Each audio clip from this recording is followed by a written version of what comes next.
You know what, the last time the president addressed Congress in person, we ended up with accusations of lying and a formal apology. This week, the president returned to Capitol Hill, and the drama continued.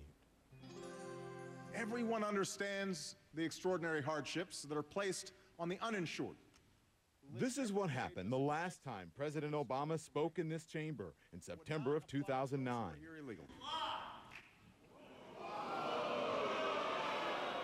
That outburst over health care reform thrust South Carolina Republican Congressman Joe Wilson into a political hornet's nest. Not even an apology could block a formal rebuke from the House floor from his congressional colleagues, including 7 members of his own party. So this past Wednesday, standing there again, flanked by the Vice President and the House Speaker to deliver his State of the Union address, the only outburst was a silent one. With all due deference to separation of powers, last week, the Supreme Court reversed a century of law that I believe will open the floodgates for special interests. A much quieter reaction from a fully robed Supreme Court Justice, Samuel Alito, with a head nod and seeming to mouth the words, "That's not true." A similar sentiment, but it's all in the presentation. And remember how some lawmakers appear to have better things to do than listen to the president in September? Not this time. They tucked away the BlackBerries. No twittering, no texting, no need for apologies. It was a night for business, the business of politics. It does not sound presidential to me. It didn't feel presidential. I think the guy is a remarkable speaker. I thought it was a much better speech than I anticipated. All right, so the business of politics, depending on where your lens is, it's how you saw the speech. So Lenny McAllister joins us now. He is Bloggers in Charlotte tonight. And also Aaron Kochecki-Vest is with blogher.com. So listen, that was on Wednesday. Just 2 days later, I want to show you this. The president faced some really tough critics, guys, in Baltimore, speaking at a Republican congressional retreat, taking some questions really head on. Take a listen.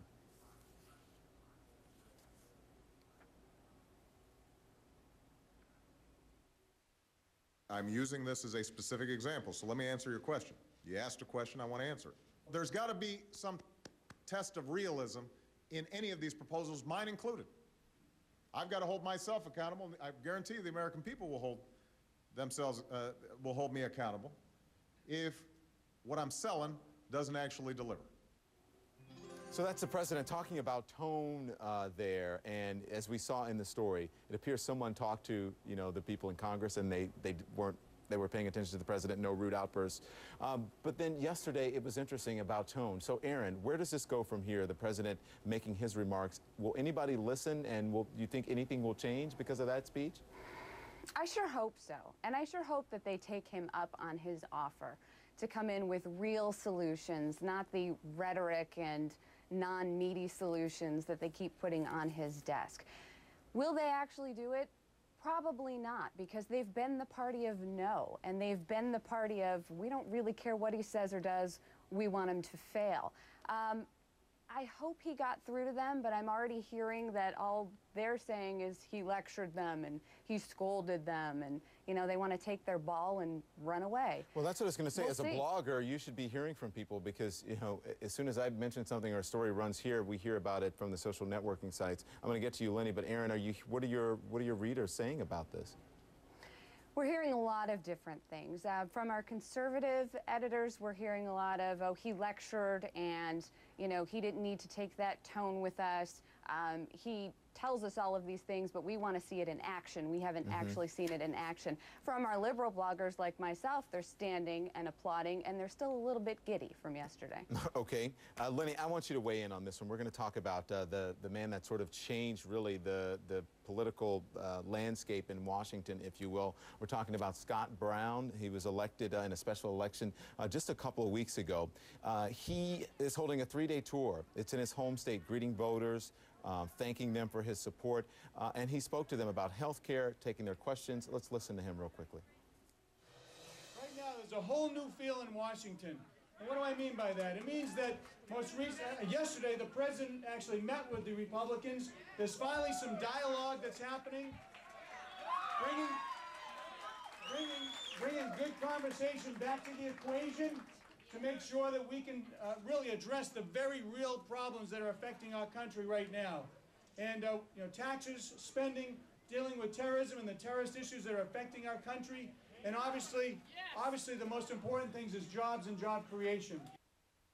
Okay, so Lenny, there you go. You saw the president yesterday really in an unprecedented way speaking, we call it transparency, maybe a more transparent way, because that is usually not a formal, I mean, it's usually more formal and it's usually private. The White House asks that they open it up to questions, and then you see Scott Brown taking questions here. My prediction, and I don't know if I'm right, that it's going to be Scott Brown and Barack Obama in the next presidential election. That's what I'm seeing. That's what I'm seeing. What do you think? I don't know about that. I have to comment on what Aaron said, though. I mean, to quote a famous Republican from the not-too-distant past, all I have to say about this party and no stuff is, here we go again.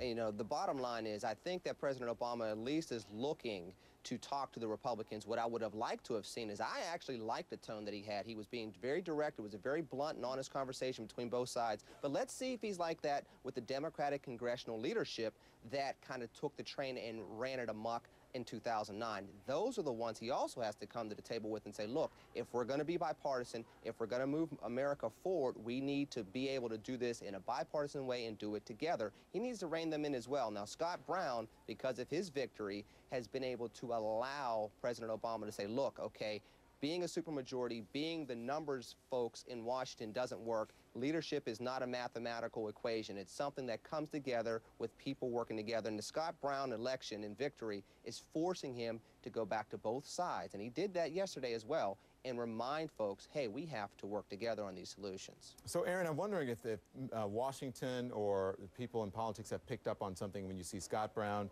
out doing that, you see the president doing what he did yesterday, and then even today, President Obama went, took in one of his favorite pastimes. He went to the college basketball game, Georgetown and Duke. Game, yeah, and then, he went down with the broadcasters, the TV broadcasters, started calling the game. Started calling the game, and there was the vice president coming to see him there. And then they took questions from him, or he took questions from them as well, talking about the GOP retreat. Are they picking up on something about transparency or being out and accountable to the people that maybe is catching on here, or is it just, you think, coincidence? Absolutely. No, I think they are picking up on it. They know that in the age of blogging, and like we do at BlogCart, people want to connect with you. They want to know that you're real, and they want to be able to ask you that question. They want to know that you go to basketball games or you drive a truck. And they want to have one-on-one conversations with you and feel part of it. And I think that's a lot of what the internet and blogging has done with these candidates. It's the age of transparency, and it's the age of true discussions. Well, we shall see. Aaron Kotecky-Vest and Lenny McAllister, thank you guys. Really appreciate it. Best of luck getting home too, Lenny, all right? Thanks, Don. We'll get there. All right, it is snowy up there where Lenny is, all right. Thank you both. Toyota's president apologizing for its massive recall, but the company has a lot